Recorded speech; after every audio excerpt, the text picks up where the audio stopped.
உதகை ஜெம்பார்க் நட்சத்திர விடுதியில் 500 kilo cake தயாரிப்புக்கான கேக் கலவை தயாரிக்கும் விழா கோலாகலமாக நடைபெற்றது. நீலகிரி மாவட்டம் உதகையில் கிறிஸ்துமஸ் பண்டிகையை முன்னிட்டு ஆண்டுதோறும் இங்குள்ள தனியார் நட்சத்திர விடுதிகள் மற்றும் ஹோட்டல்களில் கேக் மிக்சிங் செரிமனி எனும் கேக் மிக்சிங் கலவை தயாரிக்கும் நிகழ்ச்சியானது கொண்டாடப்பட்டு வருகிறது. இதன் ஒரு பகுதியாக உதகை ஜெம்பார்க் நட்சத்திர விடுதியில் 500 கிலோ கேக் தயாரிப்புக்கான கேக் கலவை தயாரிக்கும் விழாவானது நடைபெற்றது. இந்த நிகழ்வில் நீலகிரி மாவட்ட ஆட்சியர் லட்சுமி பவ்யா தண்ணீர் மற்றும் மாவட்ட காவல் கண்காணிப்பாளர் நிஷா ஆகியோர் கலந்து கொண்டு கேக் கலவை விழாவை துவக்கி வைத்தனர். இதனைத் தொடர்ந்து நடந்த நிகழ்வில் கேக் கலவை தயாரிப்பதற்கு உண்டான முக்கியத்துவம் அனைவரிடமும் எடுத்துரைக்கப்பட்டது.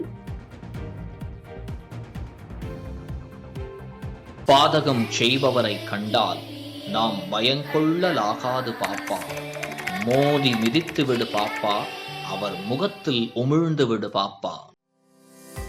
அண்மை செய்திகளை உடனுக்குடன் தெரிந்து கொள்ள இணைந்திருங்கள் இயம்நாடு தொலைக்காட்சியுடன்.